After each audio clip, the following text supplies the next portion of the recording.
मेरे साईमध्ये मी हा किस्सा मला सांगायला आवडेल तुला निलेश, बिकॉज तू मला काय विचारलास की मालिकांची सुरुवात कशी झाली नाटकापासून. कुचा काढला वरती, मग ते कुंकू डोरलं विदाऊट मेकअप ऑनली. आपला जो पहिला हे असतो बघ, आपसुकच हात असा गेला, बघितलं तू अद्दा वरती माझा वच्ची आली बरोबर. तो डान्स झाला, जो वच्ची डान्स, जो वरातीतला, बाप रे. त्याच्यानंतर माझं कॅरेक्टर वाढलं. काश्मीरा कुलकर्णी आहे बघा, आपली काव्यांजली मधली आहे, आपली मुलगी आहे, तिच्या आईचा रोल केलाय. त्याच्यामध्ये ते कॅरेक्टर कसं आहे ना, मला सांगायला मजा येईल तुला. ज्यांना या क्षेत्रात यायचंय, खास करून मुलींना, आतापर्यंतच्या तुमच्या एक्सपिरियन्सवरून काय गाईड करशील? कलाकारच एक असा माणूस आहे जन्माला आलेला, त्या भाषेत सांगते की त्याला 90 दिवसांनी पैसे मिळतात. का? त्याला नफे तोटे नाहीये. त्याला आम्हाला प्रसिद्धी मिळते रे, फक्त पैशाचं काय, पोटाचं काय.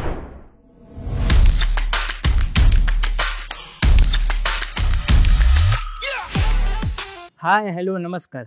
गप्पा टप्पाच्या नवीन भागात आज आपण भेटणार आहोत संजीवनी पाटील यांना. खरं तर त्यांची ओळख करून द्यायची गरज नाही, संपूर्ण महाराष्ट्र त्यांना ओळखतो. त्यांनी आतापर्यंत बऱ्याच मालिकांमध्ये, चित्रपटांमध्ये आणि नाटकांमध्ये कामं केली आहेत. तर आज आपण त्यांच्याकडून त्यांच्या आतापर्यंतच्या जीवन प्रवासाबद्दल बऱ्याच गोष्टी जाणून घेणार आहोत. नमस्कार ताई. नमस्कार. नमस्कार निलेश. या पॉडकास्टमध्ये मनापासून स्वागत आहे. खूप खूप धन्यवाद. तर तुझी अभिनयाची सुरुवात कशी झाली? म्हणजे असं म्हणतात ना की एव्हरी चाइल्ड इज स्पेशल, असं एक आपलं वाक्य आहे. तर माझी आई असं म्हणते की मी पाहायला नव्हते तेव्हा, कारण मी तेव्हा कधीच जन्म घेतला होता, मी पाळलो आहे असं. आई म्हणते नाचतच आली आहे. तर तीच सुरुवात असेल मे बी माझी. आणि लग्न लवकर झालं त्याच्यामुळे असं काही करता मिळालं नाही. पण या क्षेत्रात मला वाटतं मी देवाने मला या क्षेत्रात असं बॉर्न बेबी बोलतात ना, एखादं घेऊन येतं, एखादं जसं एव्हरी चाइल्ड इज स्पेशल, तसं माझ्यात अभिनयाचा एक गुण असा टाकला देवाने आणि डान्स आणि पाठवला. तर तेव्हापासून सुरुवात झाली वाटतं माझ्या. पहिलं काम कोणतं केलं? म्हणजे बघ, शाळा कॉलेजेसमध्ये आपण गॅदरिंगमध्ये भाग घेत असतो. आणि इथे म्हणाल तर ना, एक मी तेव्हा मी BCom ग्रॅज्युएट आहे. मी बँकिंग, फायनान्स, इन्शुरन्सचा डिप्लोमा केलाय 3 वर्ष. मी CAच्या ऑफिसला, सॉलिसिटरकडे, इन्शुरन्समध्ये काम केलंय. तर मी इन्शुरन्समध्ये, मॅक्स लाईफ इन्शुरन्समध्ये कामाला होते चर्चगेट ऑफिसला. तर आम्ही फिरायचो ना, आपण पॉलिसीज करायला लागतं तसं, एक मॅनेजर असतात सोबत, त्यांच्यासोबत जायचो आणि करायचो पॉलिसी. आम्हाला एक ट्रेनिंग दिलेलं असतं, त्या ट्रेनिंगमध्ये तुम्हाला कसं बोलायचं, कसं नाही शिकवलेलं असतं. तर पोस्टामध्ये एक पगारातून तुमच्या कट होणार असं सांगून एक पॉलिसी देतात, जे गव्हर्नमेंट एम्प्लॉई आहेत त्यांना. तर तिथे गजानन सांगळे नावाचे एक गृहस्थ होते, जे नाटक क्षेत्रात कार्यरत होते. आणि ते पण काही स्पर्धांची नाटकं, म्हणजे राज्यनाट्य, कामगार वगैरे अशा स्पर्धा. तर झाली पॉलिसी, मंथली वगैरे घेऊन झालं. मग त्यांनी मला सांगितलं, तुझं बोलणं छान आहे, कन्व्हर्सेशन चांगलं आहे, ग्रास्पिंग पॉवर वगैरे, तर तू येऊन भेटशील का, मला एक मुलगी हवी आहे नाटकासाठी. म्हटलं ठीक आहे. मग मी गेले. त्यांनी मग रीडिंग वगैरे केलं. आणि दिवाकर मोहिते एक डिरेक्टर आहेत आपल्या क्षेत्रातले, त्यांच्याबरोबर मी पहिलं प्रायोगिक नाटक केलं 8वी पास. अच्छा. तर त्या 8वी पासमध्ये मी 5 मुलांच्या आईचा रोल केला होता. अच्छा.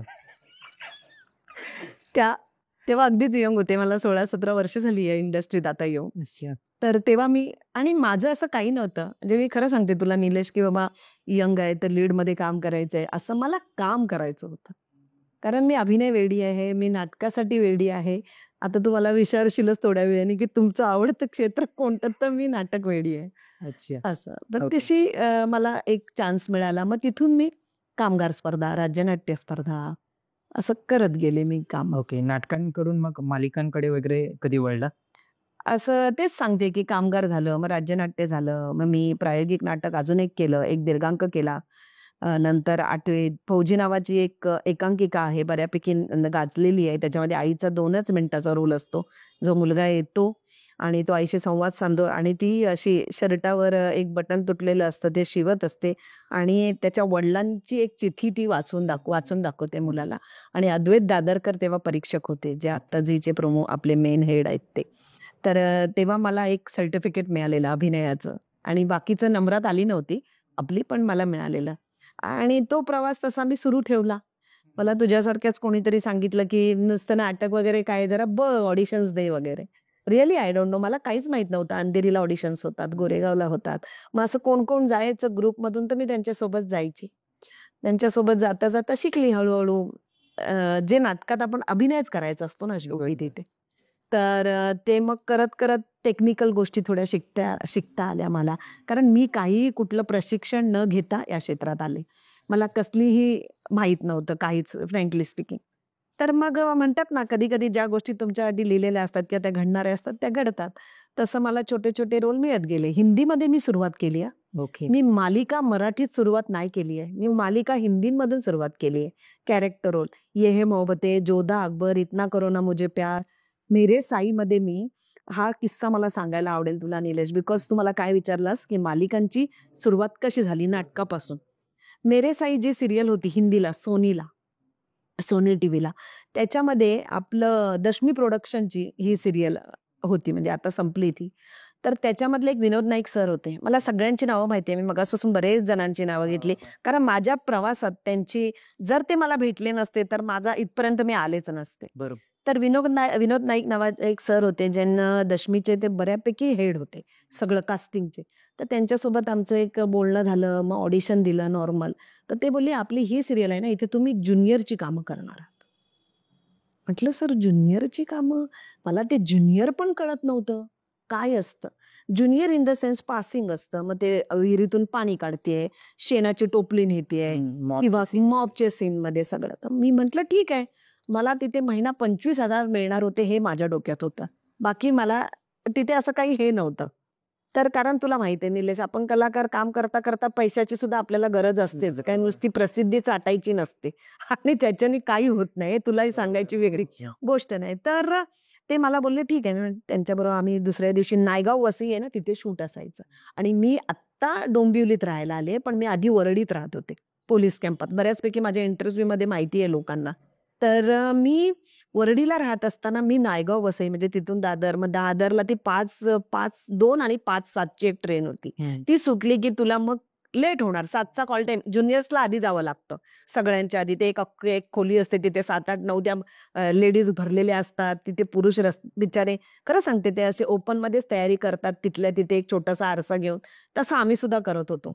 तर मी तिकडनं मग तिकडे जायची आणि मी 3 महिने ना तिथे खरंच पासिंगचं काम केलं. सगळं विदाऊट एखादा डायलॉग कधीतरी मिळायचा 1 महिन्यातनं, 15 दिवसातनं.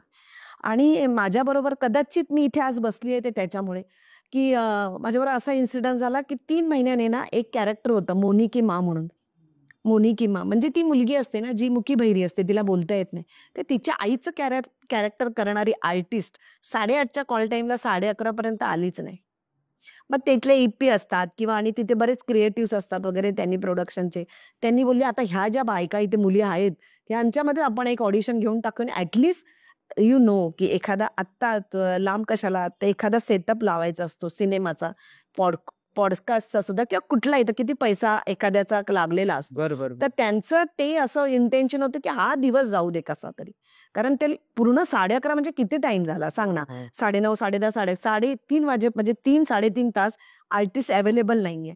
तर त्यांनी ऑडिशन घेतलं आणि त्या 7-8 बायकांमधून माझं सिलेक्शन झालं. अरे वाह! तिथे आणि मग त्यांनी तो मळवट वगैरे भरून ते लुक टेस्ट पण केली आणि त्यांना ती डन करायचीच होती कारण तो दिवस भरायचा होता.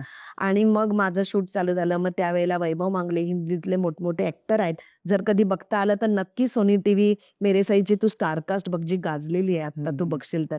तर त्यांच्यासोबत काम करायची संधी मिळाली मला. भले-भले सीन होते मोठे-मोठे आणि मी कसे केले, कसे नाही मला मी खरं सांगते म्हणजे एक काहीतरी माझ्यावर आहे देवाचं असं मला वाटतं नेहमी. आणि त्याच्यात साईबाबांचे जे रोल करणारे होते त्यांचं नाव अबीर सुफी. तो काश्मीरचा मुलगा होता. असा गुलाबी, गोरा-गोरा पान अगदी साईबाबाच वाटायचा. समोर असं त्याला बघितलं ना, की असं वाटायचं साईबाबाच उभे आहेत.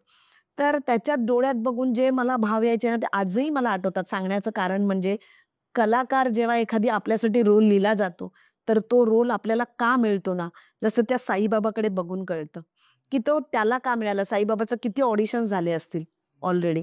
तर ते मला असं वाटायचं, की ते साईबाबाच आहेत. वैभव मंगले कुलकर्णी करायचे आणि बरेच ॲक्टर्स आणि मग माझं कंटिन्यू 5-6 दिवस तिथे झालं, शूट झालं. अच्छा. आणि मग मला जो माझा तिथे पगार होता त्याच्या 5 दिवसात मी ते पैसे महिन्याचा पगार होता तो माझं 5 दिवसाचं पेमेंट होतं 4-5 दिवसाचं.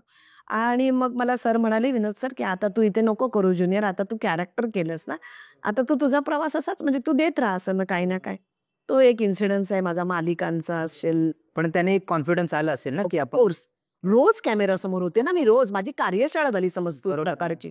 म्हणजे मी कुठल्याही एका काय म्हणतात त्याला जे शिक्षण घेतलं जातं अभिनयाचं रादर दॅन टेक्निकल असो काही असो दे कुठल्याही डिपार्टमेंटला असू दे मग ते डिरेक्शन असो काय असो तर पण मला ऍक्टिंगच करायची होती. ऍज अन ऍक्टर मला खूप शिकायला मिळालं. मला कॅमेरा समोर रोज सकाळी 7 वाजल्यापासून रात्री 9 वाजेपर्यंत कारण नाही म्हटलं तरी जेव्हा लीड असतात त्यांचा तो सीन जेव्हा होत असतो तेव्हा जर हे ज्युनियर नसतील तर काय तसं माझी ती मोठी 4 महिन्याची कार्यशाळा झाली तिथे एक अभिनयाची. आणि मला ती माझी पहिली सिरियल आहे की जिथे मी खूप कॉन्फिडंटली एक कॉन्फिडन्स आला मला की आधी मी छोटे छोटे रोल करत होती. डॉक्टर, वकील, मेड असं वगैरे. तर आता आहे इथपर्यंत. पण हे खूप इंटरेस्टिंग आहे कारण काही लोकांचं असं असतं की मला ना लीड रोल मिळाला तरच मी जाईन किंवा चांगला मोठा रोल असेल तरच जाईन नाहीतर ते जातच नाहीत. पण ॲटलिस्ट छोटे रोल केल्यामुळे ते एक्सपिरियन्स तरी येईल की सेटवरती काम कसं चालतं शूट कसं होतं या गोष्टीचं. आणि दुसरं त्याच्यातून काय होतं माहितीये तुम्ही माणूस म्हणून डेव्हलप होत असता जेव्हा तुम्ही ज्युनियर पासून. कारण आपण सुद्धा बघ ना आबाळातनं नाही पडलो. आईच्या गर्भात आधी 9 महिने राहिलो बरोबर. आणि मग आपण एक व्यक्तिमत्व किंवा एक कुठलंही स्त्री पुरुष जेव्हा जन्माला येतं तर ते काही इथे लिहून घेऊन येत नाही काहीच. तर आपल्या ते सोपस्कार होत असतात हळूहळू. तसे ते सोपस्कार माझ्यावर हळूहळू होत गेले तिथे. आणि जो माणूस खालून वरती येतो ना तो खूप डाऊन टू अर्थ असतो कारण त्याला माहिती आहे आपण कुठून आलोय ते. खरं आत्ताचे म्हणजे असं नाही मी कोणाला नावं नाही ठेवत. आत्ता ज्यांच्यासोबत काम करते म्हणजे आत्ताचे येणारी नवीन मुलं आहेत किंवा काही तर मला असं वाटत असतं यार काय हा ॲरोगन्सपणा आहे. कशी बोलायची पद्धत आहे. म्हणजे मी तर म्हणजे काहीतरीच म्हणजे मला असं होतं आणि मला सार्थ अभिमान आहे त्याचा माझा की मी आजता काय 17 वर्ष झाली मी मला बरीच जण तुझ्यासारखे माझे मित्र संजू आहेस तशीच आहेस ग म्हणजे आहेस तशीच आहेस ग असे बोलत असतात. कारण का मी ते संजीवनी सोडली ना जर जी माझी पहिली तर मला कोण विचारणार नाही. असं कलाकार म्हणून असं मला भरपूर वाटतं. तू आता आपण तुझ्याने माझी एक भेट झाली होती कल्याणला. आपण तेव्हा ओळखत नव्हतं. एक चेहरा मला माहित होता निलेश परब आणि तुला एक संजीवनी ताई माहित होती. तर तेच की एक तेच असतं की तू पण इतकं म्हणजे मला तुझ्याबद्दल नेहमी कौतुक वाटतं निलेश की ह्या माध्यमातून मला सांगायला आवडेल तू सुद्धा खूप डाऊन टू अर्थ मुलगा आहेस आणि खूप छान काम करतोयस. असंच काम करत राहा. तुझे पॉडकास्ट मी बघत असते. I really proud of you. Really very so much. आता तुमची एक मालिका होती रात्रीचं खेळ चाले त्यामध्ये तुमचं वच्चीचं कॅरेक्टर हो ते खूप हिट झालं. तर त्याचं कास्टिंगची प्रोसेस कशी होती आणि ते शूटचा एक्सपिरियन्स कसा होता? नक्कीच सांगेन. जसं मी म्हणालं की मी छोटे छोटे ऑडिशन्स द्यायला जायची. तर मी त्या दिवशी अंधेरीला ऑडिशन द्यायला गेलेली आणि कोणतरी मॉबमध्ये आपण ग्रुपनी फिरतो ना तर गोरेगावला एक मालवणी सिरियलचं ऑडिशन चालू आहे बोलणं आणि माझं आजोळ कोकणातलं आहे राणी तरळ्यातले. तर माझी आजी ना घरात मालवणीच बोलायची आता नाहीये बरेच वर्ष झाली माझी आजी जाऊन. तर ते संस्कार माझ्या भाषेवर होते कानावर होते त्या भाषेचे. तर मी म्हटलं बघूया जाऊन आपण. तर मी गेली गोरेगावला आणि त्यांनी आधी सेल्फ करायला सांगितलं. तर त्यांना आवडलं माझ्या नाटकाचा एक टॅच केला मी त्याच्यामध्ये आणि त्याच्यानंतर त्यांनी त्यांची स्क्रिप्ट दिली मालवणी जे अन्नाला उद्देशूनच ती वच्चीचं जे भांडण आहे ना जे तुम्ही बघत आलाय आतापर्यंत तेच होतं. तर ते झालं माझं त्याला ऑडिशन त्यांना खूप आवडलं. मग त्यांनी बसवलं कारण थोड्या वेळाने डिरेक्टर येणार होते 2-3 तासाने ऑफिसला त्या प्रोडक्शन हाऊसच्या आणि ते प्रोडक्शन हाऊस सुनील भोसले सरांचं सोमिल क्रिएशनचं आणि त्याच्यात उत्तरा नावाची जी मुलगी आहे जिने माझं कास्टिंग केलं आणि तिनेच डन केलं बऱ्यापैकी म्हणजे मी खरं सांगते. आणि मग तेव्हा ना आपल्याला एक मॉकशूट करायचं होतं तर सर म्हणाले आत्ता लेट झालाय राजू सावंत सर बोलले तुम्ही उद्या या किंवा परवा आपण बघू आम्ही तुम्हाला कळवतो. मग एक लुक टेस्ट असते ना आणि त्याच्यानंतर एक मॉकशूट करून आपण सावंतवाडीला शूट करतोय. एवढे दिवस राहावं लागेल पहिलं 2.5 महिने. मग नंतर कमी होत जाईल. कारण तुमचं कॅरेक्टर ना खूप छोटं आहे. ऐकून घ्या आता नीट. तुमचं कॅरेक्टर मोठं नाहीये. तुम्ही अन्नाची मोठी अशी घरातली एक जाव आहे. जी कधीतरी येणार आहे आणि कधीतरी जाणार आहे. म्हणजे हार्डली तुमचे 5-6 दिवस आठवड्यातले लागतील. हा जोक आहे ना नंतर काय झालंय ते सगळ्यांनाच माहिती आहे. महाराष्ट्राने बघितलंय. तर मी म्हटलं चालेल. जसं मी म्हटलं मला तसं काहीच वाटत नव्हतं. माझा छोटा का मोठा रोल आहे. मला काम करायचं. मला काम करत राहायचंय. अजूनही सांगते अगदी चातरीत ठेवून मला काम करत राहायचंय शेवटपर्यंत. तर मला असं झालं ठीक आहे चालेल. मग मला फोन आला. त्या दुसऱ्या दिवशी नाही आला, तिसऱ्या दिवशी आला. सकाळीच उत्तराचा की मॅम आपण दुपारी 4 वाजता करतोय तुम्ही या. मग मी गेली तर मी माझं काही घेऊन ये नाही साडी वगैरे सगळं ते आपल्या लुकचे लुक आहे ना तो करायचा, तो आम्हीच करणार आहे. म्हटलं ठीक आहे. तरी मी सेफर साईड माझी ब्लाऊज सवय आहे मला असं काहीतरी घेऊन जायचं. मी ते घेऊन गेले. तर राजू सावंत आतमध्ये होते, सुनील सर बसले होते, आपले भोसले. उत्तरा सगळ्यांचं घेत होती आणि माझ्या त्या कॅरेक्टरसाठी ऑलरेडी 4-5 जण होते. लुक टेस्ट हां, त्या की माहिती होतं. एकाशीच होत नाही हो, तुमची. हो, हो. लुक टेस्ट ही त्यावेळेला त्या टेस्टसाठी, लुकसाठी जी लोकं सिलेक्टेड झालेली असतात त्यांची ती लुक टेस्ट असते. बरोबर. तर मग माझा नंबर लागला. मग तिने मला पहिला आंबाडा, मग वेणी, मग मोठं कुंकू खूप असं केलं आणि मग सरांसमोर उभं करायचे एव्हरी टाईम, की बघा. तर नाही जरा आपल्याला असं एक छान असं वाटलं पाहिजे, की गावातलं प्रॉपर ते कनेक्ट केलं पाहिजे बरोबर. लोकांनी बघणार. बरोबर. म्हटलं ठीक आहे. मग तिने मला ती साडीचा खोचा काढला वरती. मग ते कुंकू, डोरलं विदाऊट मेकअप. ओन्ली आपला जो पहिला हे असतो बघ, हां. आपसुकच हात असा गेला बघितलं तू आत्ता वरती माझा? हां, हां. मच्छी आली. बरोबर. होतं मला. म्हणजे जे तू खूप अंतर्मनाने आणि अगदी स्वतःचा रक्त सांडून जे काम केलेलं असतं ना, बरोबर, बरोबर. त्याची छाप राहते. हां. तर मी म्हटलं ठीक आहे. मग गेलो वगैरे झाली लुक टेस्ट आणि मग राजू सरांनी एक आपलं जे तुम्ही बघितलं कायम बच्ची कॅरेक्टर ते डन झालं. तो लुक डन झाला. मग तिथे सचिन जो शिर्के, जो माझा काशीचा रोल केला मुलाचा, त्याचा आणि माझा एक सीन लागला, की पेटीत खूप वाळलेले काय त्याला वाळवी लागलेले कपडे घाणेरडे आहेत आणि तो वेडा दाखवलेला आहे ना नंतर. हं. अण्णा जेव्हा त्याला पहिलाच सीन तुला सांगते, पहिल्याच सीनला अण्णा गोळी झाडतो, ती अशी जाते, तो येडा होतो. तो नाही का अत्तर करून पूर्ण गावभर आणि ही त्याच्या मागना, त्याची आईस असं ते कॅरेक्टर. आणि मग नंतर असं झालं, की म्हणजे ते मला असं वाटलं, की आता करतील का नाही करतील हे सर. कारण ते वाळवी-बिळवी ते बघून ॲक्चुअली मला असं झालं होतं खरं, हं. की ते पेटीतली कारण ते होते ना आपल्या अंगाला जरा. तर म्हणे ते आपण ना तयार करतो. जसं धूळ तयार करतात बघ, कोळ्यांची जाळं वगैरे ते एक प्रकार असतो. मला वाटलेलं खरंच आहे की काय वाळवी लागलेली. मी खरं सांगते आठवलं मला आता. हे बघ काटे आले अंगावर. तर मी म्हटलं ठीक आहे. तर म्हणे तसं काही नाही आपण तो सीनची डिमांड आहे ना म्हणून ते करतोय. इतकं तंतोतंत ती वाळवी केली होती की मला ती असं वाटलं खरंच कपड्याला कारण मला काढायचेत, झाडायचंय. हे बघ काटे येतात अंगावर. तर मी म्हटलं ठीक आहे चालेल. मग सर बोलले, "तू घाबरू नको." आपण ते असं त्यांना कळालं, की ही व्यक्ती अगदीच काय अगदी म्हणजे मला सगळं येतंय आणि आता मला टेक्निकल गोष्टी येतायत आणि मी खूप सेट आहे आणि मी मोठी ॲक्टर आहे वगैरे ते त्यांना तेव्हाच कळालं त्याच दिवशी, बरोबर. की ही माती आहे, हिला आपल्याला आकार द्यायचा आहे आता. आणि त्यांनीच आकार दिलाय मला जो तुम्ही महाराष्ट्रात जी वच्ची दिसते त्याचा मी 90% तरी माझ्या राजू सावंत सरांना क्रेडिट देते. तर ते झाला सीन आणि त्याच्यानंतर सरांनी असं आलं, "नाही, हीच करणार हे कॅरेक्टर." मग मला बोलले, "तुम्हाला कळवलं जाईल सावंतवाडीला जायच्या आधी." म्हटलं, "किती दिवस?" तर 2 महिने तरी पहिलं राहावं लागेल, 2.5 महिने. मग मी त्या 2 बॅगा-बिगा भरून ठेवून मग आलो.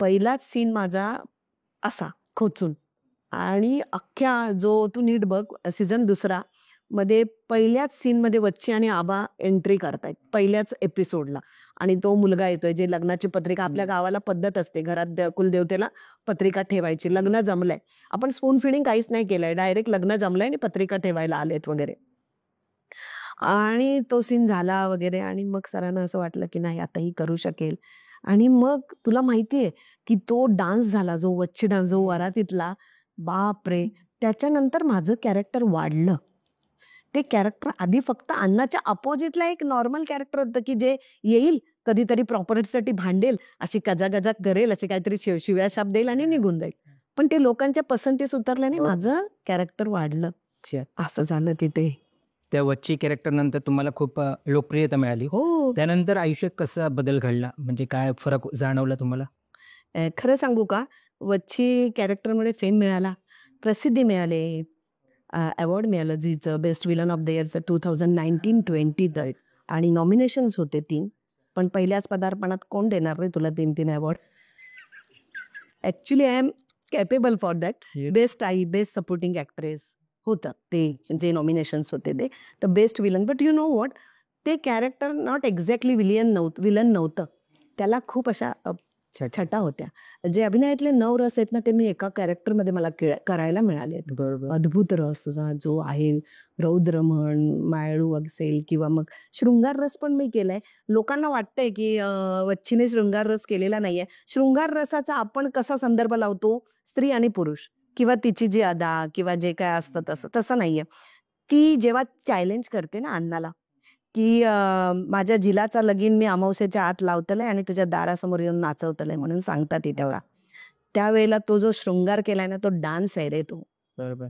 कशी नाचलीये बेभान. मग शृंगार हा बेभानातच आला ना. शृंगार कधी होतो? जेव्हा तू बेभान होतोस, तुला कसलंही भान नसतं, तेव्हा शृंगार होतो. त्या एका कनेक्टिव्हिटीचा एक हे असतो, फक्त अंतर असतं. तर तो अण्णा आणि त्याचा शृंगार नव्हता, पण ती जी नाचली आहे ना, त्या नाचलेल्याच्यामध्ये बेभानामध्ये तो तो शृंगार रस झालाय. बाकी सगळे रस केले वच्चीने, भांडून वगैरे. मुलगी नवरा जेव्हा ऐकतच नाही तिचं काय, तेव्हा ती रुद्र रूप घ्यायची. मुलगा वेड्यासारखा करतो तेव्हा तिला काही विक्षिप्त व्हायची, काही कळायचं नाही तिला वगैरे. आणि काय दिलं या भूमिकेने. तर या भूमिकेने जसं मी म्हटलं प्रसिद्धी तर दिली. पण ना कसं असतं माहितीये का, दिलं जर असतं, मी आज स्पष्ट आणि एकदम पॉडकास्टच्या निमित्ताने सांगू इच्छिते, की जर दिलं असतं ना, तर झी बरोबर आत्ता मी दुसरी सिरियल करत असते.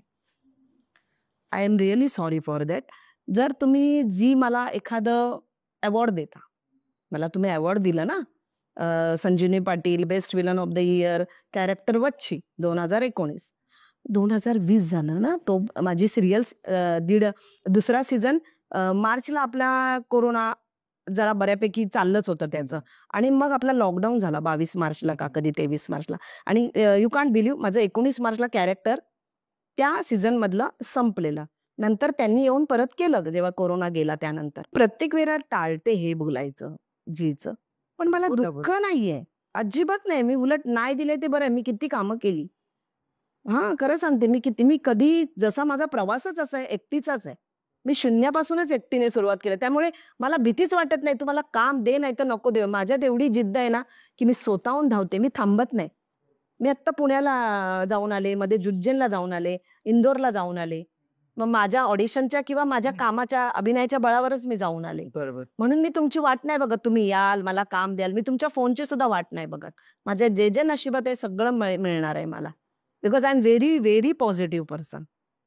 आता तू तू जेव्हा एकदा भेटलेलास बा, आपण ऑडिशनला गेलो होतो त्यांच्या नाटकाच्या, हे जे आता नाटक चालू आहे ते काय नाटकच नाही, कोंबो आरवलं.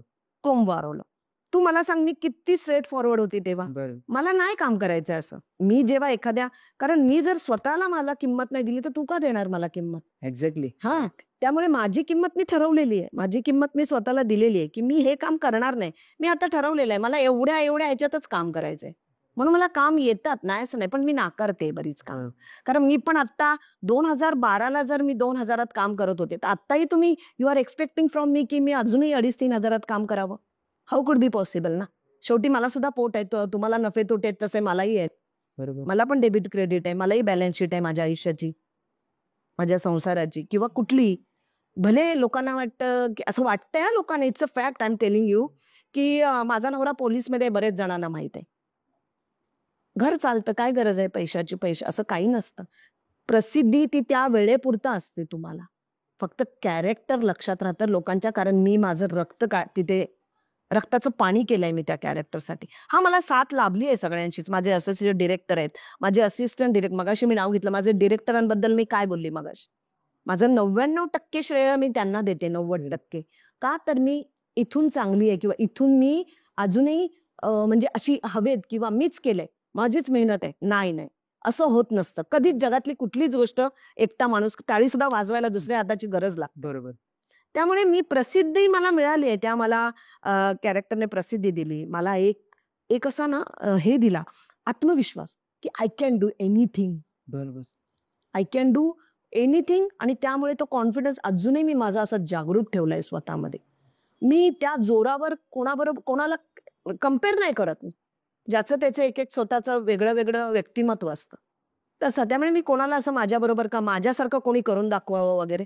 पण प्रेक्षकांनी असं म्हटलंय किती वेळा, की ती वच्ची कॅरेक्टर करणं मॅम कठीण होतं. ते तुम्ही जेव्हा बघतो, आम्ही ऑफस्क्रीन जेव्हा मी संजीवनीला बघतो, तर वी कांट बिलीव्ह की हे कॅरेक्टर तुम्ही केलंय. ते कशाला निलेश, तू मला कलाकार म्हणून एक प्रश्न जर विचारलास, की तुमचं त्या सिरियल मधलं, कारण त्या सिरियलने प्रसिद्धी दिली तुम्हाला, त्या सिरियल मधलं तुमचं आवडलेलं तुम्हाला सीन किंवा काय. आता मी 425 का 35 एपिसोड केले दुसऱ्या भागातले. 425-35 काहीतरी. त्यामध्ये मला आवडलेला माझा एकच सीन आहे. मला एक कलाकार म्हणून, संजीवनी म्हणून नाही, कलाकार म्हणून, की जेव्हा ते लग्न होतं त्याच्या आदल्या दिवशी ना हळद होती. ओके. ते हिरवी साडी आहे तिच्या अंगावर आणि मेकअप तर नव्हताच त्या कॅरेक्टरला. म्हणजे ही तर अशी कोण मला ओळखत नाही. मी इव्हेंटला जाते ना, माझ्याबरोबर झालेलं आहे हे. मी इव्हेंटला जाते तेव्हा जे इव्हेंटला जे ऑर्गनायझर असतात किंवा जे आपले निवेदक असतात, ते असं बोलतात, की आज वच्ची येऊ शकली नाही त्यामुळे त्यांनी त्यांच्या मुलीला पाठवलेलं आहे किंवा मग मोठ्या बहिणीला पाठवलेलं आहे वगैरे, वगैरे असं खरंच बोलतात लोकं. आय एम टेलिंग, खरं सांगते तुला. अच्छा. त्यामुळे मला जेव्हा तो सीन माझा मी बघते ना, ते असं होतं, "यार ही तू आहेस? हे तू केलंयस?" अरे बाबा माझ्या, काय म्हणजे सांगते तुला, आपल्या गावात, तू कोकणातलाच आहेस, आपल्या गावी हळद लावायची एक पद्धत असते. मग गावातल्या घरातनं एक एक दोन दोन बायका येतात, त्या नवऱ्याला हळद लावतात. मग हळदीचं गाणं आहे आपल्या कोकणात वगैरे, अशी एकच नाही, असं गायली जातात बरीच. तर तेव्हा मला पांडू जे आपले आहेत त्या कॅरेक्टर प्रल्हाद कुडतरकर, हां. त्यांनी मला आदल्या दिवशी येऊन ते गाणं ऐकवलं. अच्छा. म्हणे हे गाणं बोलायचंय हळद लावताना आणि मग त्याची पार्श्वभूमी का ती असं बोलेल, मग त्याचं सगळं ते झालं आमचं डिस्कशन. दुसऱ्या दिवशी सकाळी कॅमेरा रोल झाला तर सरांनी, राजू सरांबरोबर झालं बोलणं. मी अगदी बोलून दाखवू तुला थोडं. हां. मी अगदी हे अगदी लईत गाणं बोलत होते.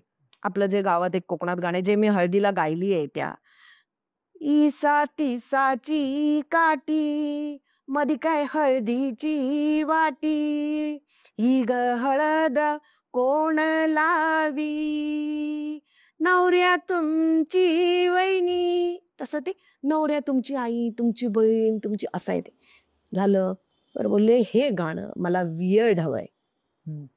कारण हळदीचं आमंत्रण जेव्हा ती द्यायला जाते गावात, ज्या बाईच्या घरातलं कोण पाणी पित नाही, त्या बाईच्या घरात त्या मुलाच्या अंगाला हळद लावायला कोणी येत नाही. ती म्हणते, तुम्ही कोणी बी नाही ना आलात तरी माझ्या झिलाक मी एकटी हळद लावतलंय. आणि ती सुरू करते. त्याला बोलते चल बस. त्याचं तेच चालू असतं वेड्यासारखं. आणि त्या वेड्या मुलाला ते गाणं बोलून मग ते इतकं वेड आहे. कधी वेळ मिळाला तर नक्की बघतो एपिसोड. तुझ्या डोळ्यात पाणी येईल आणि तू रडशील. तू रडशील पुरुष असून सुद्धा. की ती भावना तुला जेव्हा ती त्रास देईल तुला ती भावना, की साला लग्न आहे आणि त्या बाईला, एकटी बाई लग्न करते आणि म्हणून तर ती चॅलेंज देते की नाचवतलंय आणि म्हणून तो डान्स कदाचित चांगला झाला असेल दुसऱ्या दिवशी. की ती पॉवर, की हो. ते सगळं ते व्हायब्रेशन्स ते सगळं त्याच्यामध्ये उतरलंय. म्हणून मी असं म्हणत नाही, पण ते करणं खरंच खूप कठीण होतं. संजीवनीने केलंय तर संजीवनी जेव्हा बघते ना, तर संजीवनी कांट बिलीव्ह की बाबा हे मी केलंय. I am really telling you. नाही, ऐकताना पण आता एकदम शहारे येत आहेत.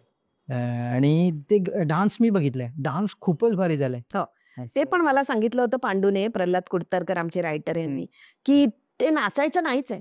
ते जिरवायची आहे ना अन्नाची. मग ते उड्या मारायचे. तो असा झाला पाहिजे. अच्छा. हां. कारण त्याचे माझे सीन म्हणजे मी ना ते बंदूक जेव्हा घ्यायचे त्यांनी बंदूक खेचून इथे लावायचे. घाल मागं गोळी घाल. घाल माझ्या झिलाक मारूक निघालेलंस ना ते असं. माझ्या घोवाक तू हे करतोस. सगळी प्रॉपर्टी हडपून बसलंस. प्रॉपर्टी नाही बोलत ते. सगळ्या ज्या काय होता त्या घेऊन बसलंस. आणि आमका भिकेचे डोळे लावलेस वगैरे, वगैरे असे सगळे शिरा पडली तुझ्या तोंडात. मेलो फटकीचं वाकोई लोकी काय वगैरे असे ते स्वतः करायला मजा यायची निलेश. कारण एक वेगळ्या झोनच्या मागे जाऊन तुम्ही काम करता. नॉर्मल ॲक्टिंग वगैरे असं जरा सुंदर दिसणं वगैरे ते चालतंच. ते सगळंच असं ऑलरेडी ॲक्टिंग म्हटलं की लोकांच्या डोक्यात ते आहे. बरोबर. मी तुला सांगते आत्ता येणारी जी मुलं-मुली आहेत, हो. तर मी कोणालाही नावं ठेवत नाही. मला तो अधिकार नाही. पण एका झोनच्या बाहेर जाऊन काम करणं म्हणजे ना थोडं बरं. सुंदर दिसायला कोणाला आवडत नाही. ॲज अन ॲक्टर मला नाही आवडणार का मी आत्ता जशी अशी एक आहे तसं कॅरेक्टर करायचं. पण मी कधी त्याच्या मोहात नाही पडत. मला जे येतं, जसं येतं तसं मी करते. माझ्या येणाऱ्या प्रोजेक्टबद्दल पण मी सांगणार आहे. तेव्हाही तुला सांगेन मी काय-काय केलंय, कसं-कसं केलं. अच्छा. सध्या कोणते तुमचे शूट चालू आहे? आत्ता मी कालच चिपळूणवरून आली आहे. ओके. मी आत्ता मध्ये साऊथला जाऊन वामा नावाचा सिनेमा केलाय, ज्याच्यामध्ये मी काश्मीरा कुलकर्णी आहे बघा, आपली काव्यांजली मधली आहे, आपली मुलगी आहे, तिच्या आईचा रोल केलाय. त्याच्यामध्ये ते कॅरेक्टर कसं आहे ना, मला सांगायला मजा येईल तुला. ते कॅरेक्टर आयुष्यात कधी हसलंच नाही. लेडीज असून. पुरुषांबद्दल ऐकलंय आपण. अशी ती अशीच असते. हसत नाही, बिलकुल हसत नाही. मला ते सुद्धा करायला मिळालं, एक वेगळं शिकायला मिळालं. तू माहिती आहे जेव्हा-जेव्हा तू जिथे-जिथे जात असतोस वेगळ्या प्रोडक्शनसोबत, वेगळ्या डिरेक्टर, रायटर्स बरोबर काम करतो, तू शिकत असतोस काही ना काहीतरी वेगळं. तर तो एक अनुभव होता. आत्ता मी हे अजून सांगू की नको माहीत नाही. कारण का पुनर्जीवित नाटकांचं एक आलं होतं बघ. जी अत्रेंनी वगैरे लिहिलेली नाटकं.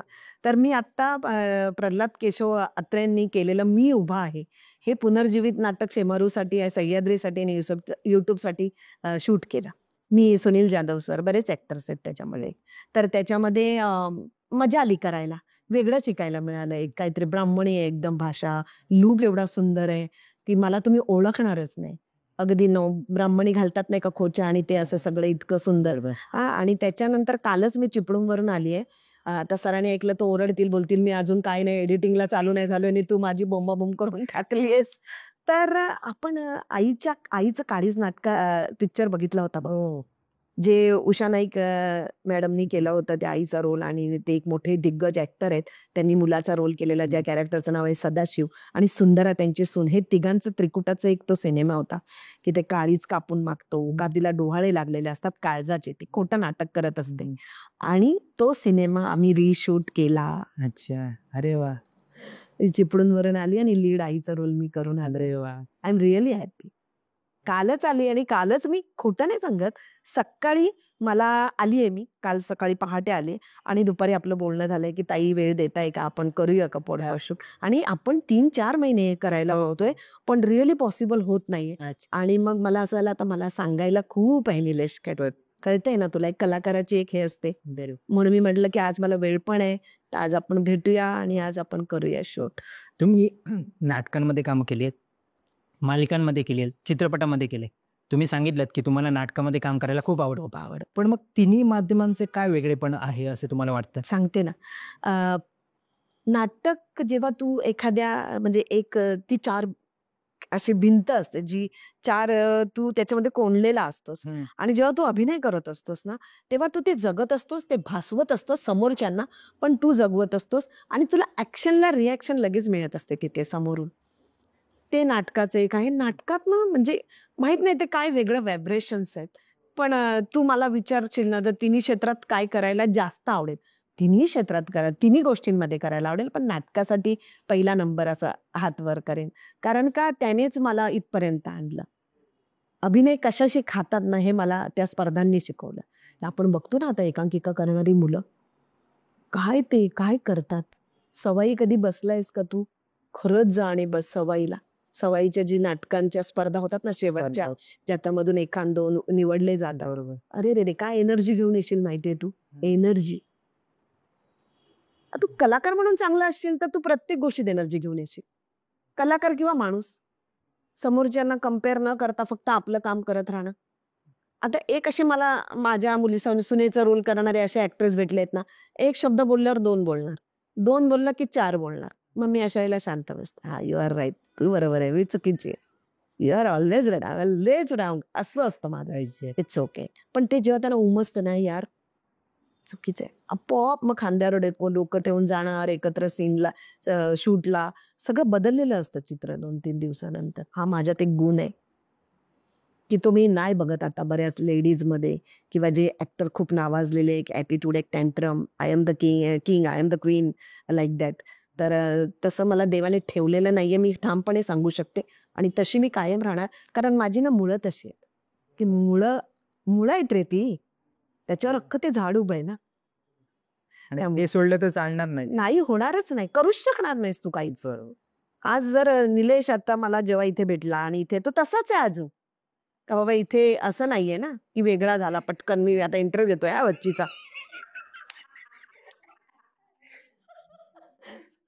तर सिनेमांचं कसं असतं, ऑन ऑफ असतं ना तिथल्या तिथे. मग तुझे वाईड लागला, क्लोज लागला, मग तुला खूप सोलो आहे, तर मग तो करल्यानंतर थोड्या वेळाने तू ते पकडून नाही चालायला लागत ना, तुला दुसरे सीन येतात, एका मागोमाग एक सीन येत असतात. मग ती एक मजा असते, ती त्या गोडीत, त्याच्यातली ती भागवायची आणि पुढे जायचं. वेब सिरीजचा जमाना आहे, कारण आता तुला सांगू, कारण आता पुढे तेच होणार आहे. तू आता बघ, ते पहिली ना आपल्या बायका, आई वगैरे ना, सकाळी 6-6:30 ज्या संध्याकाळी टीव्ही लावायच्या, त्या 11 शिवाय काय सोडायच्या नाही. आता बऱ्यापैकी लोक सोडायला लागली. ते तुटलाय धागा जरा. जागा घेत. त्याच्यानंतर AR तर काय, आता AI जेव्हा येणार, येतच आहे, ऑलरेडी आले, तर काय होणार आहे उद्या, जर निलेश परबला जागी इथे कोण बसवायचं, ते AI म्हणून कोण बसवायचं, काय कळतंय कोणाला. खूप धोकादायक आहे सगळं आपल्यासाठी.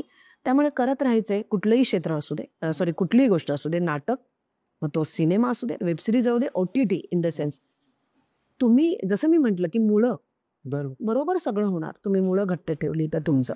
तर ते असं त्याला काही फरक पडत नाही. मी खरं सांगते.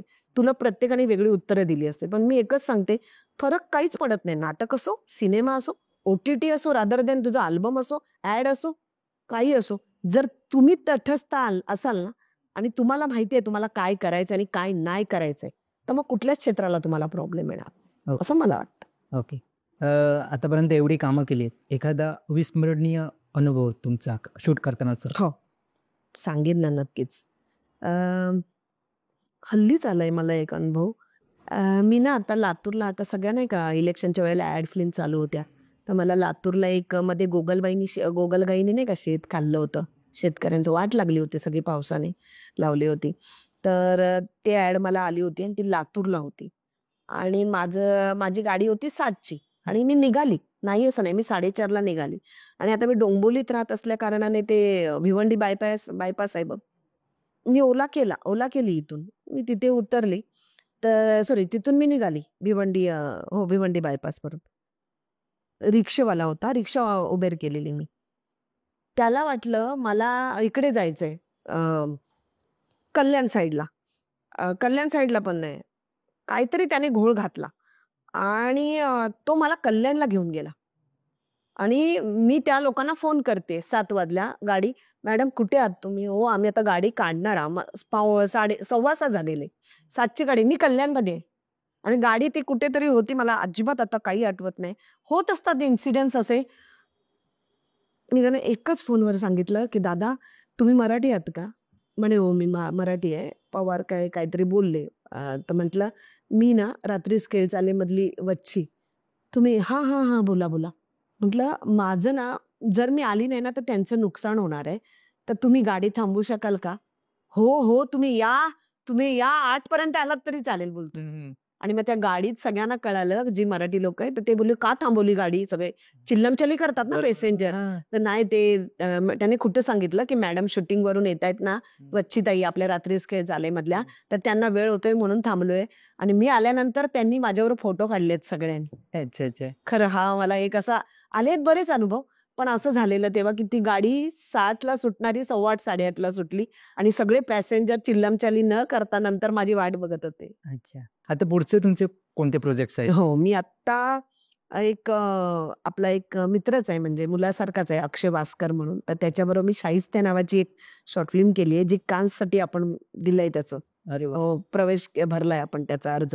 हां. आणि दुसरं मी आत्ता एक व्यर्थ नावाची कोल्हापूरमध्ये शॉर्ट फिल्म केली, ज्याच्यामध्ये त्या आमच्या लघुपटाला 70च्या वर अवॉर्ड आहेत. अरे वाह! हां, आता मी कालक्रमांक नावाचा सिनेमा केलाय OTTसाठी. पुन्हा लग्नाचा शॉर्ट प्रियदर्शिनी इंदुलकर, अभिजित आमकर त्यांच्यासोबत केलाय. आणि आत्ताच मी म्हटलं जसं आईचं काळी नाटक केलं, मी उभा आहे प्रल्हाद केशवत्र्यांचं. अच्छा. तर मी अशी आता YouTubeसाठी म्हण किंवा OTT चॅनलसाठी करते कामं. ओके. ज्यांना या क्षेत्रात यायचंय, खास करून मुलींना, आतापर्यंतच्या तुमच्या एक्सपिरियन्सवरून काय गाईड करशील? तर हे बघ जे आत्ता मी सांगू, आत्ताची मुलं आहेत ना खूप सुजाण आहेत. त्यांना बरोबर माहिती आहे, की काय केलं पाहिजे, काय नाही केलं पाहिजे. पण एकच सांगेन, की जेव्हा अभिनय क्षेत्रात आपण काम करत असतो, तेव्हा आपल्याला थोडंसं जसं मी म्हणाले, की आपला मुळं जी घट्ट रोवून तिथे काम करायला लागतं आपल्याला. कारण काय आहे, बऱ्याच प्रकारचे स्वभावाची माणसं, आपले डिरेक्टर असतात, किती काय-काय होत असतं या आपण ऐकत असतो. तर त्याचं ज्याला भान आहे ना, तो बरोबर करतो कामं. त्याला काही सांगायची गरज लागत नाही आणि अभिनय म्हणशील, तर मी असं नाही कोणाला सांगणार, की तुम्ही असं करा आणि असं करू नका. तो त्यांचा सर्वस्वी स्वतःचा प्रश्न आहे. कारण ते जेव्हा त्यांची डिसिजन होते, की मला या क्षेत्रात काम करायचंय, तेव्हा ते काहीतरी विचार करून आलेले असतात आणि आपण कितीही उपदेश केला आणि किती सांगितलं, तरी लोकं ऐकावं जनाचं आणि करावं मनाचंच करतात. हा निसर्ग धर्म आहे. त्यामुळे एवढंच सांगेन, शुभेच्छा देईन त्यांना येणाऱ्या सगळ्या ह्या क्षेत्रात येणाऱ्या सगळ्यांना. पण सुरुवात कुठून करावी? नाटकापासून? हो, नाटक किंवा पथनाट्य तर एकदम बेस्ट. पथनाट्याला अख्खा दुनिया बघत असते तुम्हाला. बरोबर. आणि माझी सुरुवात पथनाट्यापासूनच झाली आहे तसं बघायला गेलं तर. ओके. म्हणजे आपले एक दादा होते संदेश अहिरे म्हणून आहेत. त्यांनी पण तेव्हा अशी पथनाट्य समाजासाठी करायचात ना, काहीतरी त्याला बोलतात ते, एखादा विषय देतात आणि मग तुम्हाला ते करायचे असतात पथनाट्य. तसं मी पथनाट्य खूप केली आहेत. एक आमचे राजू झेंडे म्हणून होते. हे नाही आत्ताचे जे आहे कास्टिंगवाले ते नाही, एक दुसरे होते आमचे. त्यांच्यासोबत मी काम केलेलं आहे. पथनाट्य खूप आधी केलेली आहे. पण ती मुलं आता पथनाट्य करतील असं वाटत नाही. त्यांना डायरेक्ट काही जणांना उड्या मारायच्या असतात. बरोबर. तर जेव्हा ते स्वतः उडी मारल्यावर पडतील, त्यांना लागेल ते आपोआप शिकत जातील. तुम्ही मालिकांमध्ये काम करताय, तर मालिकांचं पेमेंट जे असतं ते 90 दिवसानंतर वगैरे मिळतं. बरोबर. तर ज्याचं घर ना फक्त याच्यावरतीच चाललंय, त्यांनी कसं सर्वाईव्ह करायचं? तर चांगला प्रश्न आहे. याबद्दल काय सांगाल तुम्ही? खूप खूप चांगला प्रश्न आहे. सगळ्या प्रश्नांमधला सगळ्यात बेस्ट. ऍक्च्युली निलेश, ही मानसिकता खूप घाणेरडी आहे, की आता बघ ना, जॉब आपण जी लोक बाहेर पडतात घराच्या रोज सकाळी 1 महिना काम करतात आणि त्याला दुसऱ्या महिन्यात त्याचे पैसे मिळतात. कलाकारच एक असा माणूस आहे जन्माला आलेला, त्या भाषेत सांगते, की त्याला 90 दिवसांनी पैसे मिळतात. का? त्याला नफे तोटे नाहीये, जसं मगाशी म्हणाली तशी. त्याला मोबाईलचं बिल आहे, लाईट बिल आहे, घर भाडं आहे, मुलांची शिक्षण आहेत. आणि जर नवरा एखाद्याचा, तर चल माझा असं तो छाप लावलाय ना, माझा नवरा पोलीसमध्ये आहे. तो काही मोठा कोण हे नाहीये, की त्याला महिन्याला 1-1.5 लाख रुपये पगार मिळतोय. आम्ही सुद्धा सर्वसामान्य मिडल क्लासमध्येच मोडतो. रादर दॅन त्याच्यापेक्षा खालचं बोललास तरी चालेल. बरोबर. खरं सांगते. आणि जी लोक आहेत, जी सर्वसामान्य, जी जॉब करतात, ज्याचं पोट आहे ना, हे हातावर आहे. म्हणजे आज बाबा मी महिनाभर काम केलं तर मला पुढच्या 5 किंवा 10 तारखेच्या आधी मला पेमेंट मिळेल आणि मी माझी भाडी, मुलांचं शिक्षण, खाणं पिणं. आज मला सांग, हॉटेलमध्ये गेलो तर आपल्याला कमीत कमी 1000 रुपये एका वेळेला जातात. बरोबर. आपण दोघं तिघं गेलो तरी. आणि जर फॅमिली सोबत जायचंय, कुठे कॉन्ट्रीब्युट करायचंय, अशी किती फॅमिली आहे जी कॉन्ट्रीब्युट करू शकत नाही म्हणून कुठे जाऊ शकत. बरोबर. तर हे आपण पण त्यामध्ये मोडतो. तुझा प्रश्न काय आहे? मी पण कलाकार आहे, मलाही घर आहे, मलाही नवरा आहे, मलाही मुलगा आहे, मलाही फॅमिली आहे, मलाही रिलेटिव्ह आहेत, मलाही मित्रमंडळी आहे. उद्या मला विचार आला की मला आता एखाद्याला पार्टी द्यायची आहे, मग त्यात रिलेटिव्ह आले, सगळे आले, मग मी कसं देऊ? मला पेमेंट 90 दिवसाने मिळणार आहे. मला वच्चीची पार्टी मी कोणाला नाही दिली आहे. कारण हास्य जत्रेतला प्रसाद ओकला कसं सारखे बोलतात पार्टीवरनं, तसं मला सगळे बोलतात, पार्टी कधी देणार तू वच्चीची? मी म्हटलं का माझं पेमेंट आता 90 दिवसांनी आल्यावर तर मी कशी देणार? ती गोष्ट जुनी झाली म्हणा. तर गोष्ट अशी आहे ना, की हे असं बदललं गेलं पाहिजे. तुम्ही 90 दिवस नको, 45 दिवसांनी तरी पैसे द्या आमचे. म्हणजे 1 महिना किंवा पुढचे 15 दिवस धरून. आणि मग जी तुला माहिती आहे, आम्ही रात्री स्केल चालेला, मी 18 नोव्हेंबरला शूट चालू केलं. मला चांगलं आठवतंय. 14 जानेवारीला माझा पहिला एपिसोड आमच्या सिरियलचं म्हणजे स्क्रीन लावलेली सरांनी सावंतवाडीला. माझं डिसेंबर पासूनचं, नोव्हेंबर पासूनचं पेमेंट कधी मिळालं असेल तरी अंदाज फेब्रुवारीला, जूनमध्ये. अरे बापरे. मे जूनला मिळालं. त्यांची बँकिंग नव्हतं झालं होतं, नवीन नवीन सिरियल होती, कोकणात होती, तर ती गणित असतात, समजूच शकतो. आणि काय होतं ना, 6 महिन्यात तुम्ही बऱ्यापैकी फेमस झालेले असता, तुम्ही बऱ्यापैकी लोकांपर्यंत पोहोचता. ती सोडणं म्हणजे स्वतःच्या पायावर दगड मारून घेणं आहे. पैसे अडवले जातात. जसं आत्ता मी वेब सिरीज बघते एक, गुन्हा म्हणून. गुन्हा, त्याच्यामध्ये आपला शशांक केतकर काम करतात. त्याच्यामध्ये त्यांनी बघ आता पोस्ट टाकलेली, की मी डबिंग केलं नाही कारण माझे पहिल्याच सीझनचे पैसे दिले गेले नाही, म्हणून त्यांनी केलं नाही डबिंग, तर दुसऱ्याचा आवाज घेतलाय, पैसेही नाही मिळालेत अजून. ही कलाकाराचं आज हे आहे. मग करणार काय आम्ही किती? आणि म्हणून मी आता सिरियलचं म्हणशील ना, तर मी माझा एक आता क्रायटेरिया ठेवलाय. मी 2,500-3 हजारात काम करणार नाही. मी सांगते, समोर सांगते. आणि मी करत नाही, मी नाही सांगते समोरच्याला. रात्री स्केच आलेला, वच्ची कॅरेक्टर मरणारं होतं का? मरण होतं वच्ची कॅरेक्टरला? ते किती गेलं असतं? माझ्यासारखा मालवणी बोलवून दाखवा तुम्ही का, असं मी बोलायचे त्यांना. मग ते मारायचं काय कारण होतं? वच्ची कॅरेक्टरला मारायची काय गरज होती? वच्चीने परडे वाढवायला सांगितला ना बाई. अच्छा. वच्चीने सांगितलं माझा थोडासा परडे वाढवा ना हो सर, मला पण नाही परवडत आहे 2,500-3 हजार. अच्छा. त्यामुळे पण मी बाऊ नाही केला. जसं शेवंतांनी सिरियल सोडली तिसऱ्या ह्याच्यात, तिची स्वतःची काही कारण असतील, आय रिअली डोंट नो. नंतर आमचं असं झालं ना, चला आम्हाला प्रसिद्धी मिळते रे फक्त, पैशाचं काय, पोटाचं काय? बरोबर. कारण घरात पण आम्हाला विचारणारे असतात. जरी नवरा पोलीस खात्यात जरी असला ना, तरी तो तू महिन्याला दिवसभरात एवढी बाहेर फिरते, ऑडिशन देते, मेकअप करते, ऑडिशनला जाते, सकाळी जाते, दुपारी येते, दुपारी जाते, रात्री येते, 4-4 दिवसांनी येते. तवच्ची जागी झाली माझ्या आतमधली बघ. नाही म्हणजे खरंच ही खूप मानसिकता घाणेरडी आहे, की ही गणित आमच्याबरोबरच का आहेत? बरोबर. मी नावं नाही घेणार, पण जी गाजलेली लोक आहेत किंवा जी खूप अगदी खरंच ती सशक्त अभिनेता अभिनेत्री असतील, मे बी आपण नसू, तो महाराष्ट्र ठरवेल कोण सशक्त आहे आणि कोण सशक्त नाही ते. पण वी आर ऑल्सो डिझर्विंग ना, बरं. की आम्हाला तुम्ही कमीत कमी एकतरी दर्जा द्या आमच्या परडेचा. तुम्ही जर आम्हाला कम्पेअर केलं 2,500-2,000, मी जर 2012ला, जसं मी मगाशी म्हणाले, 2012ला जर मी 2,500 काम करत होते आणि you are expecting from me की आत्ता 2025-24ला पण मी 2,500-3,000 काम करावं. मी घरी बसेन ना रे, मी आराम करेन. काय जे कमवून आणेल ना कोणी माझ्या घरात, नवरा असेल, मुलगा, बसून खाईन. पण ना तो जो अभिनयाचा किडा आहे ना, तो स्वस्त नाही बसू देत. हे तू तुझाही तसं होत असेल. हो, हो. त्यामुळे आपण बाहेर पडतो. म्हणून मी आता ह्या 2024 मध्ये मला सिरियल आल्या, बऱ्याच आल्या. त्यांची गणित आहेत ना, जी 3-3.5च्या पुढे न जाणं, मला नाही करू शकत नाही. बरोबर. मला माहिती आहे त्यांना पण कळालंय. तेही बिचारे बोलतात, ताई आम्ही काय करणार, आमचं बजेट नाही. मला एक कळत नाही, हे बजेटचं जे काही प्रकार आहे ना, हा बजेट आमचं नाही, ते बजेट आमचं हाय असं बोलायला कधीपासून शिकणार आहेत कोण? चला आमचं बजेट आहे, चला काम करूया आपण, तुम्हाला देतो मी परडे. 10,000 अपेक्षा नाही, पण एक असं म्हणायला हवं की बाबा माझं एक चांगलं परडे आहे तिकडे. मग माणूस ना उत्साहाने पण काम करतो रे, जेव्हा बजेट चांगलं असतं तेव्हा. मग ते रटाळ होऊन जातं ना सगळं. आणि जेव्हा मग तुम्ही ऐकत नाही तेव्हा तुमचं कॅरेक्टर मारलं जातं. मी आज याच्यावर सांगते तुला, वच्ची कॅरेक्टर मारणार कधीच नव्हतं, ते वच्ची कॅरेक्टर मारून टाकलं. तिला गरजच नव्हती मरायची. ज्या व्यक्तीला वच्ची कॅरेक्टरला दुसऱ्या सीझनला अवॉर्ड मिळतं, तिसऱ्या सीझनला त्याला चॅनल कडून आणि सगळं प्रोडक्शन हाऊस कडून कॉल करून बोलवलं जातं, ज्याचं मार्केटिंग केलं जातं त्या कॅरेक्टरचं, की वच्ची इज कमिंग बॅक, वच्ची परत येते, ती परत येता. मग ती परत आल्यानंतर परत गणितं सगळी चेंज होतात आणि मग ते होत नाही तर मारून टाकूया. मग तुम्ही समजून जायचं कुठलं कॅरेक्टर मेलं किंवा काय झालं तर. मला सांग, सॉरी अतिशयोक्ती होईल इथे बोललं तर, तारक मेहता का उलटा चष्मा ही सिरियल आज किती वर्ष चालू आहे? हो, 12-13 वर्ष झाले असतील. बरोबर ना? हां. मग मालवणी भाषिक मरण हा आपल्या नाही. किती वर्ष चालू राहिली असती तरी काय फरक पडलो असतो? नाही, अजिबात नाही. कारण ती एकच सिरियल होती मालवणी भाषेतील. हा, गावगाता गजाली नंतर ती एक सिरियल होती आपल्याकडे. हो.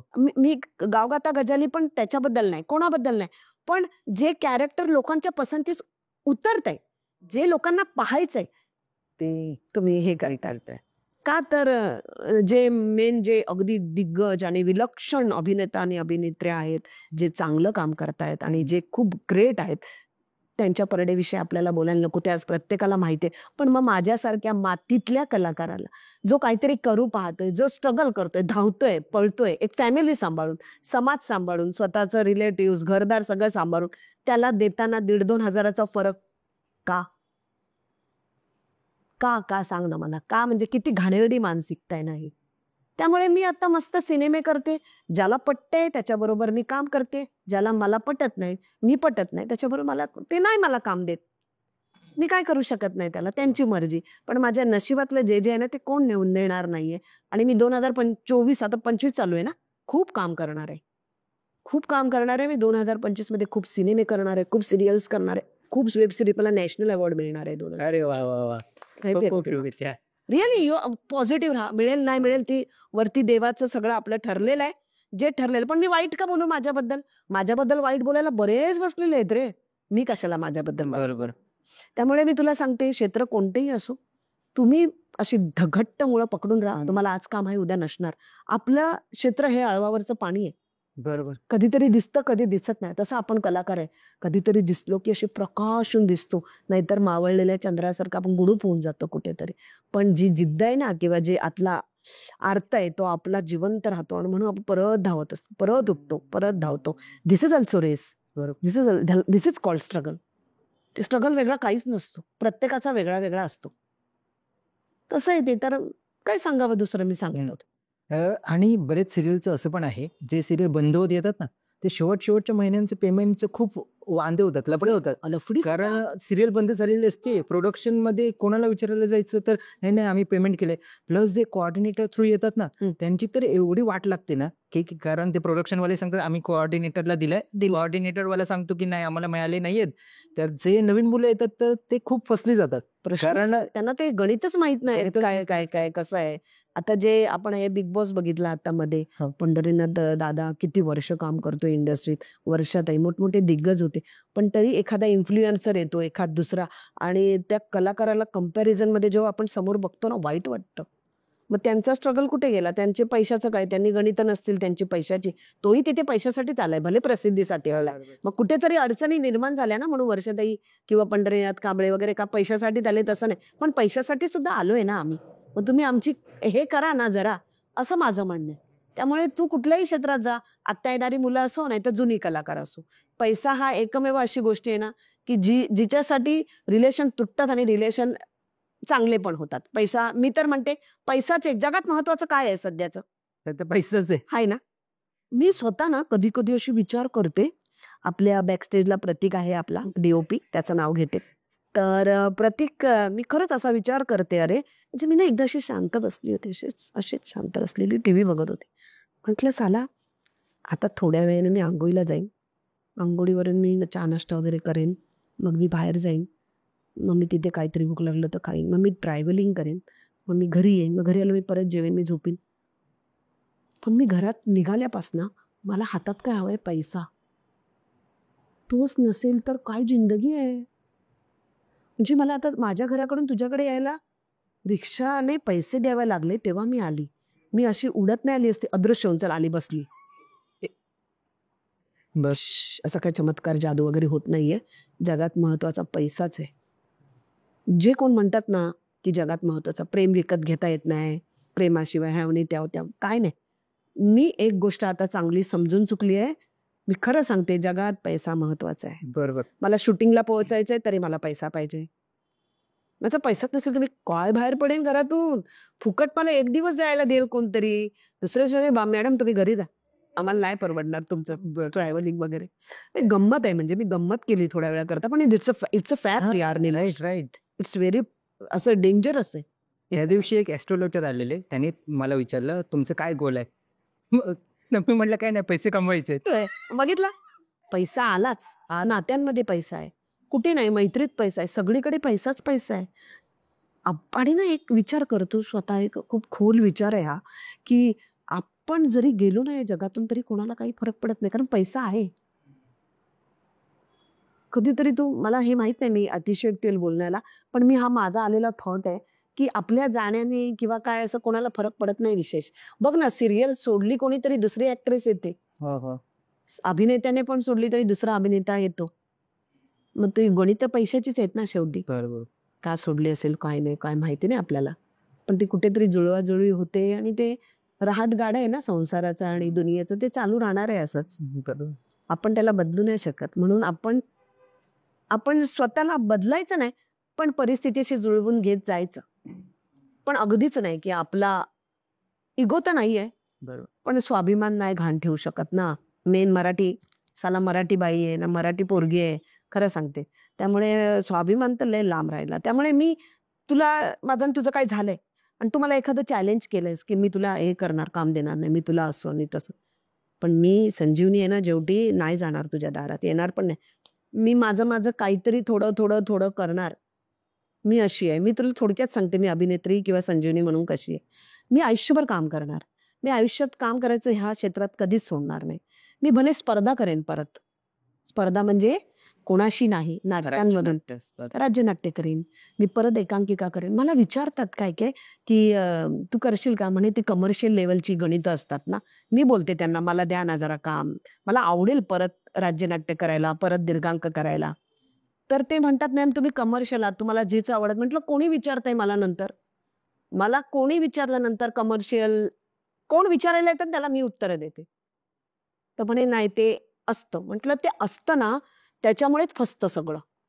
ज्याला काम करायचं आतून अर्थ आहे, एकदम त्याचं भाव आहेत काम करायचे. बघ तू, मला सांगतात लोक, तू कोणालाही विचार, मी राज्यनाट्यामध्ये काम करू शकत नाही, मी एकांकिकामधून काम नाही करू शकत, मी तुमचं दीर्घांक प्रायोगिक नाही करू शकत, because I am a commercial actress आणि मी झी अवॉर्ड विनर आहे.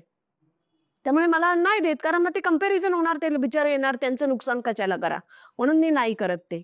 पण मग जी कमर्शियल नाटक आहेत, मी कमर्शियल आहे ना, मग कमर्शियल नाटक द्या ना मला. हो ना. मला करू दे ना, मला आवडेल.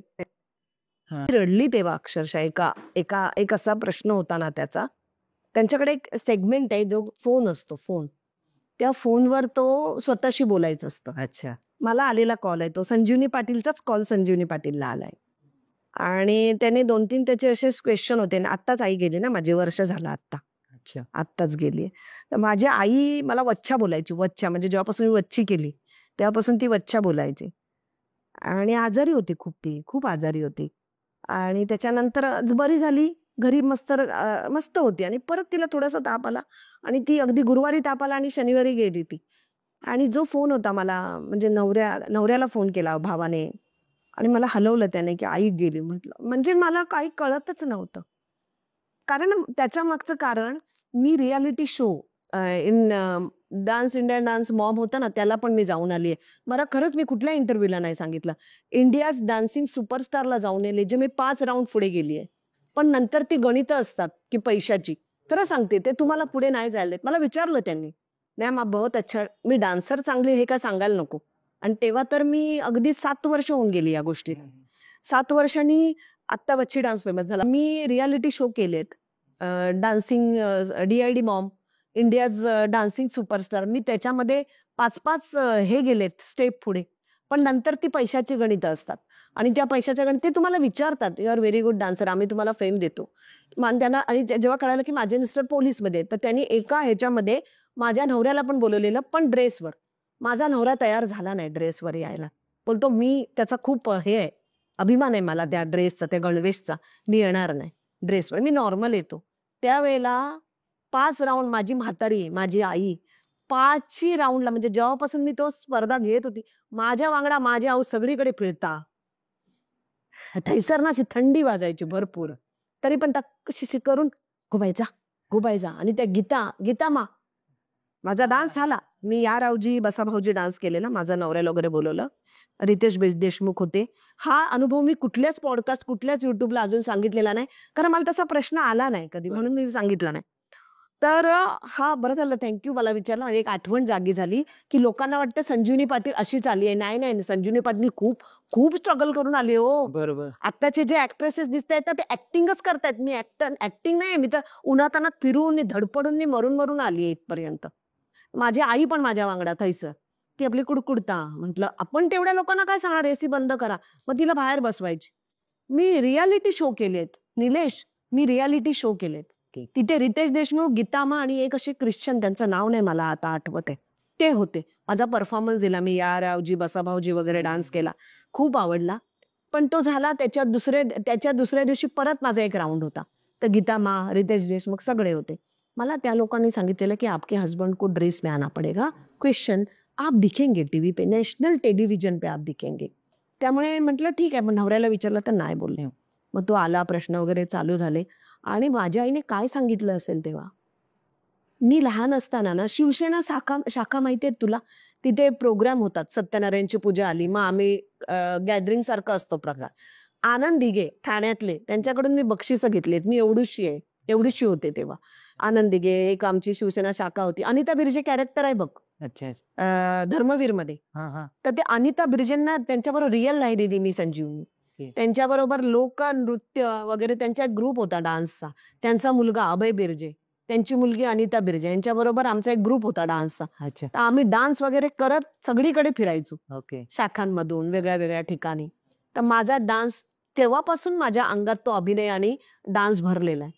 तर त्या अनिता बिर्जेंचं जे कॅरेक्टर केलंय ना तरडेंच्या बायकोनी, त्या अनिता बिर्जेंबरोबर आयुष्यभर राहिलेली मी आहे लहानपणापासून. तर आम्हाला तेव्हा फाउंडेशन पूर्ण तोंडाला फासवायचे, पावडर. आम्हाला कळायचं नाही काय करतायत. एवढे लहान होते. माझा फोटो कधी भेटला ना मी तुला पाठवेन WhatsAppला निलेश. मी तो फोटो बघून अजूनही हसते माझं. माझी सुरुवात म्हणजे तुला मी बोलली ना मी जन्मतच खरं आहे ते. आता मला आठवलं म्हणून बरं झालं, खरं सांगते.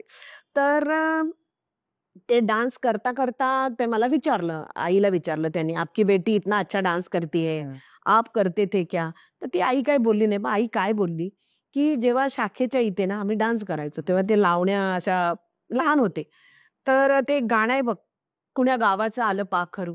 ते माया जाधववर चित्रित झालं होतं गाणं. ते गाणं मी करायचे. माझी मोठी बहीण आणि माझी लहान बहीण आणि माझा भाऊ. आणि माझ्या मोठ्या बहिणीला आवडायचं नाही. पण ते पप्पांना पण आवडायचं नाही. आमच्या घरात 7च्या आत घरात होतं तेव्हा. अच्छा. पप्पा यायच्या आधी सगळं चापडी चूप, सगळे बसले शांत. तर मी आपली अशी डान्स करते, कुण्या गावाचं आलं पाखरू.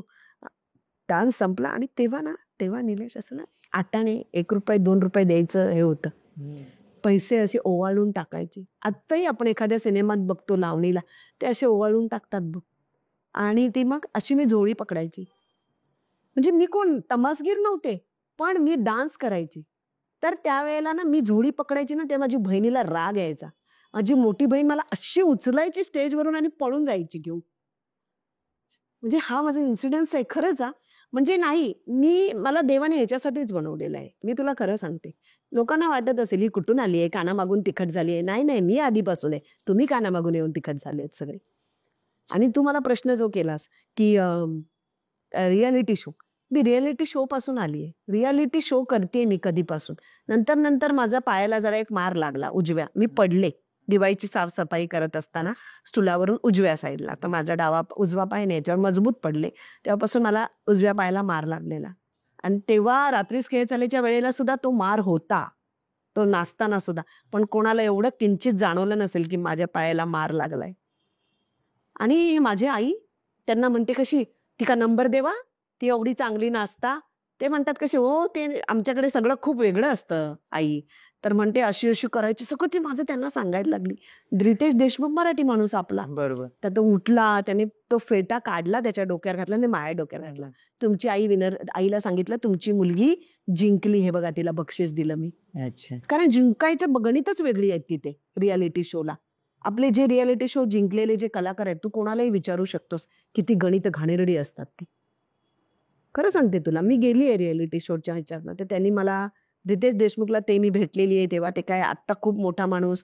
तेव्हा माझे कशाला ओळखतात ना आपल्याला कोण, आपला प्रवास आहे, त्यांचा आहे. तर त्यांनी फेटा काढून माझ्या डोक्यात घातला आणि आईला बोलला तुमची मुलगी जिंकली बघा. तिला जिंकवा, माझी आई सांगत होती त्यांना, गीता कपूरला. आणि पण माझी आई भोळी ना, साधी आहे, तिला काय माहिती आहे. अरे आता 2024ला मला ही गणितं कळतायत. तिला तर काय किती भोळेपणा असेल, काय असेल, तू विचार कर ना म्हणजे ते. तर हे असं माझं आहे पहिल्यापासून. साधी, सिंपल, खूप बडबडी संजीवनी आहे, खूप मनाने साफ आहे. मी कधीही कुठलं माझ्याबद्दल जरी तुम्ही किती मनात ठेवलं तरी मी नाही तुमच्याबद्दल ठेवू शकत. खरं स्वभावच नाहीये. माझे वडील पण इतके साधे होते, इतके साधे. गावावरून आले होते हाफ चड्डीवर, ह्या भाषेत सांगते. पण नंतर तो माणूस गिरणी कामगार होता. 4 भावंड. पण त्याच्यातनं म्हणतात ना प्रत्येक वेगळं मूल निघतं. तसं लग्न लवकर झालं. सगळं रियालिटी आणि फॅन्टसी ह्या 2 वेगळ्या गोष्टी आहेत. त्यांना तेव्हा कळत नव्हतं. त्या जमान्यात आपल्या आई वडिलांना हे कळत नव्हता. ते फक्त रिअल लाईफ जगत होते. फॅन्टसीमध्ये आता जगतात लोक. फॅन्टसीच आहे ना ही. फॅन्टसी असं असते, माझं असं झालं तर, तसं झालं तर, असं झालं नसतं तर, तसं झालं नसतं तर नाही. पण फॅन्टसी आहे, रियालिटी आहे. बरोबर. तो एक ना आपल्या मनात किंवा आपल्या शरीरात एक ना प्रत्येकाच्या एक हे आहे, स्पायडर आहे. मला असं नेहमी वाटतं. एक कोळी आहे जो घर विणत असतो आपल्या शरीरात. पण मग ते आपल्यावर आहे की ते कसं झटकून टाकायचं, की रियालिटी ठेवायची की फॅन्टसी ठेवायची. So I am living in reality, not in fantasy. धन्यवाद ताई, तुम्ही पॉडकास्टसाठी वेळ दिलात. खूप छान वाटलं तुमच्याशी बोलून. असं वाटत होतं की फक्त ऐकत राहावं तुम्हाला. काही या सिरियसली. तुम्हाला तुमच्या पुढील वाटचालीसाठी एनपी क्रिएशनच्या टीमकडून खूप साऱ्या शुभेच्छा. थँक्यू निलेश, तुला पण शुभेच्छा तुझ्या ह्या पॉडकास्ट शूट जे करतोस युट्यूबसाठी. त्यासाठी तुझे उत्तरोत्तर इतकं नाव हो जगभरात, आणि फॉरेन कंट्रीतना पण लोक येऊन इथे बसू तुझ्याबरोबर इंटरव्ह्यूला. Thank you so much. मेलू छान वाटलं. Same here. थँक्यू.